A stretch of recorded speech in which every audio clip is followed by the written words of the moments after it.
నమస్తే, నేను డాక్టర్ అపర్ణ వత్సవాలి, పిల్లల స్పెషలిస్ట్ని. ఈరోజు మనము వర్షాకాలంలో పిల్లలకి తీసుకోవాల్సిన జాగ్రత్తల గురించి మాట్లాడుకుందాము. పిల్లలకి ఈ టైంలో వచ్చేది కామన్గా ఫుడ్ పాయిజనింగ్ ఒకటి అవుతూ ఉంటుంది.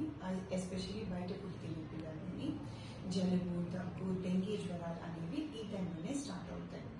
బికాస్ మస్కిటో బ్లీడింగ్ అనేది ఇప్పుడు ఎడ్పీక్ ఉంటుంది కాబట్టి. సో ఫుడ్ పాయిజనింగ్ అవాయిడ్ చేయడానికి పిల్లలకి అప్పటికప్పుడు వండి పెట్టిన ఫ్రెష్ ఫుడ్ అనేది very important.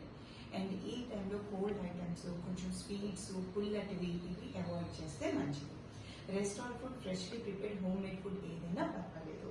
And as much as possible బయట ఫుడ్ అస్సలు ఎంటర్టైన్ చేయకూడదు. దాంతో vomitings, loose motion, stomach pain అనేవి చాలా మటుకి కంట్రోల్ అవుతాయి.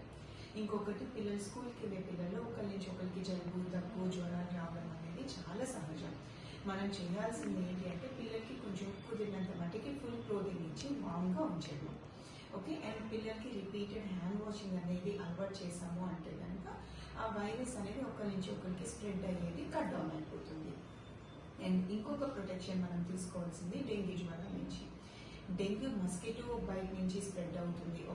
ఒకరి నుంచి ఒకరికి ఎలా స్ప్రెడ్ అవుతుంది అంటే it's because of mosquito bite.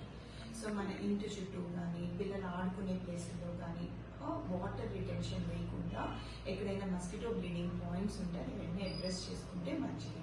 And పిల్లలకి మస్కిటో బైట్ ప్రొటెక్షన్ కోసము ఫుల్ క్లోతింగ్ ఇవ్వడము. అండ్ బయట అవుట్డోర్స్ వెళ్తున్నాము అంటే కనుక కొంచెం మస్కిటో రిపెలెంట్ స్టిక్కర్స్ అవి వస్తాయి.